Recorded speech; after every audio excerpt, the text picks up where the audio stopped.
dari kelompok ban ganjil yang beranggotakan 8 orang akan memperkenalkan diri sebelum mempresentasikan hasil diskusi kami. Hai, perkenalkan nama saya September dengan NPM 007.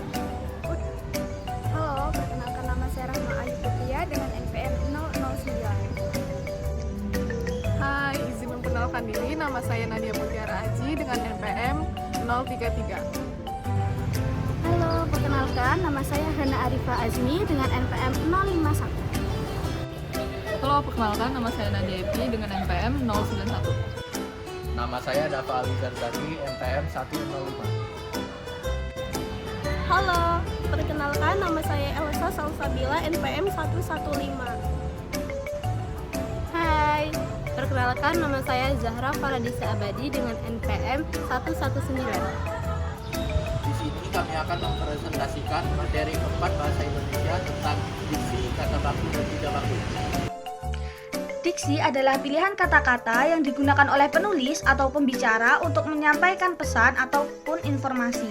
Ini mencakup pemilihan kata-kata yang tepat, gaya bahasa, dan nada yang digunakan untuk mencapai tujuan komunikasi tertentu.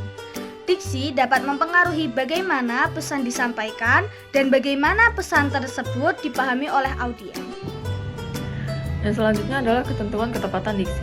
Ada beberapa syarat atau pertimbangan yang perlu diperhatikan dalam memilih diksi yang tepat dalam penulisan atau berbicara. Di antaranya, memilih kata-kata pasangan atau idiomatik dan berlawanan makna dengan penuh ketelitian. Misalnya, sesuai bagi itu salah dan sesuai dengan itu benar. Lalu yang kedua, menggunakan kata-kata yang memiliki nuansa khusus seperti berjalan lambat, mengesot, dan merangkak, atau merah darah dan merah hati. Lalu yang ketiga, menjalankan penggunaan bahasa baku dan teliti dan menghindari mencampur adukan dengan kata-kata tidak baku yang umumnya digunakan dalam percakapan sehari-hari. Contohnya, hakikat itu baku dan hakikat itu tidak baku. Lalu ada tambahan lagi, diperlukan ketelitian dalam penggunaan kata bersinonim, berhomofon, berhomograf, dan berhomonim sesuai konteks yang benar.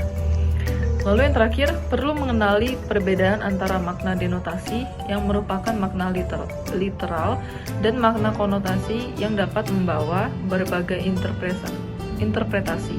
Sering digunakan untuk tujuan estetika dan kesopanan dalam interaksi sosial.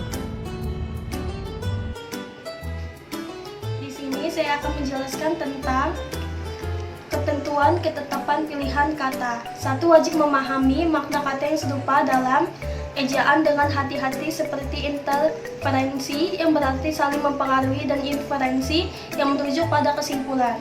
2. Diperlukan ketelitian dalam menggunakan kata bersinonim, berhomofon, berhomograf, dan berhomonim sesuai konteks yang benar. 3. Penting untuk membedakan dengan cermat makna kita yang hampir bersinonim seperti ialah dan adalah, terutama saat digunakan dalam konteks yang berbeda. Jika kita menggunakan ialah harus disertai dengan sinonimnya. Misalnya, manusia adalah makhluk berakal budi adalah contoh yang tepat dan akurat. 4. Penting untuk memahami kata-kata yang dapat berubah makna, seperti isu yang memiliki makna berbeda dalam berbagai konteks bahasa. 5. Penggunaan idiomatik harus memperhatikan susunan kata yang benar seperti sesuai dengan bukan sesuai bagi. Oke, jadi di sini saya akan menunjukkan materi yang sudah diterangkan oleh teman saya yaitu Elsa Sabila. Jadi yang keenam, perlu mengenali perbedaan antara makna denotasi yang merupakan makna literal dan makna konotasi yang dapat membawa berbagai interpretasi. Sering digunakan untuk tujuan estetika dan kesopanan dalam interaksi sosial. Yang ketujuh, saat menggunakan imbuhan asing, penting untuk memahami maknanya secara tepat, seperti dilegalisir yang benar daripada dilegalisasi. 8. Dalam penulisan, perlu menggunakan kata-kata abstrak yang bersifat konseptual, seperti pendidikan dan wirausaha, serta kata konkret atau khusus yang menggambarkan objek nyata, seperti mangga atau sarapan. 9. Hindari menafsirkan makna kata secara subjektif dan selalu merujuk pada kamus jika diperlukan untuk memastikan pemahaman yang akurat. Yang terakhir, dalam penulisan ilmiah, sebaiknya menggunakan kata khusus untuk mendapatkan pemahaman yang lebih spesifik seperti Fortuner untuk mobil. Terima kasih. Assalamualaikum warahmatullahi wabarakatuh. Saya Rahma Ayu Febri dengan NPM 009. Di sini saya akan menjelaskan materi tentang kata baku.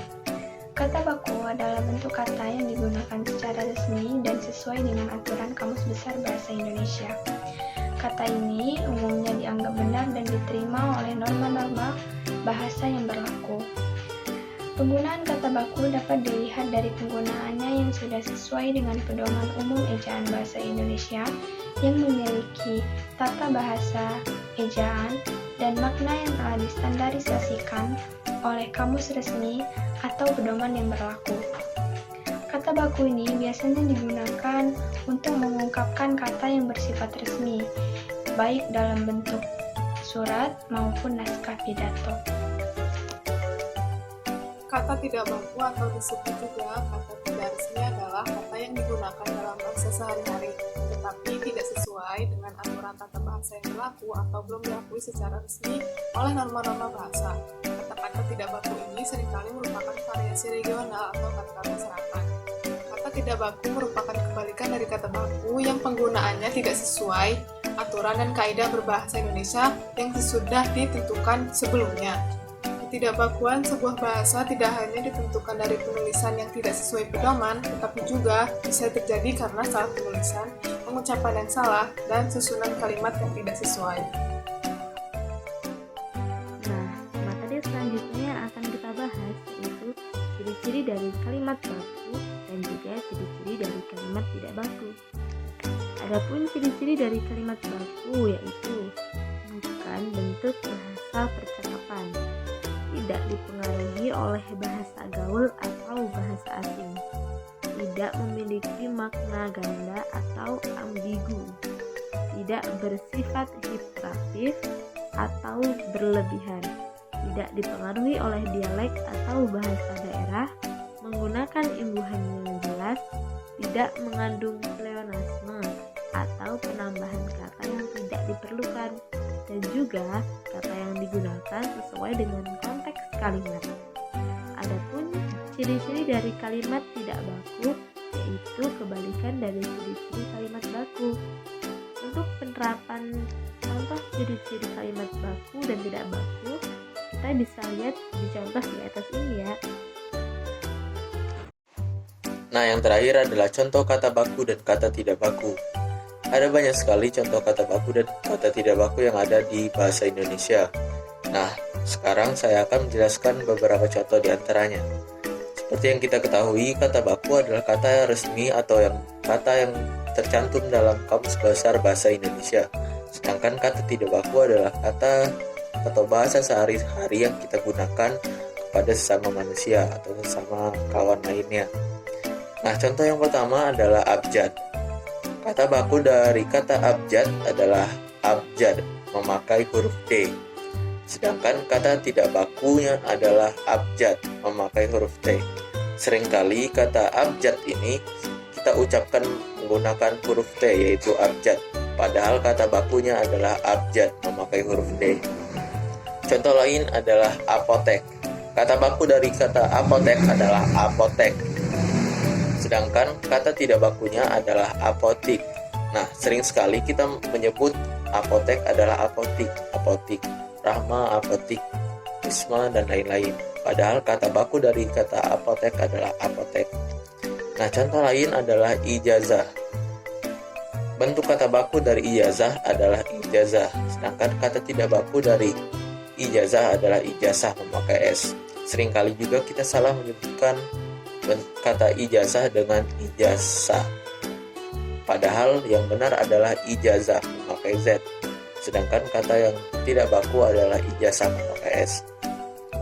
Dan contoh yang terakhir yang akan saya jelaskan adalah nasihat. Bentuk kata baku dari kata nasihat adalah nasihat, memakai I. Sedangkan kata tidak bakunya adalah nasihat. Seringkali dalam kehidupan sehari-hari kita menggunakan atau mengucapkan kata nasihat dengan nasihat, memakai E. Padahal itu tidak baku, dan yang bakunya adalah nasihat, memakai I. Sekian dari saya, Kurang lebih mohon maaf. Saya akhiri. Wassalamualaikum warahmatullahi wabarakatuh. Sekian hasil diskusi dari kelompok kami. Kurang lebih kami mohon maaf. Kami akhiri. Wassalamualaikum warahmatullahi wabarakatuh.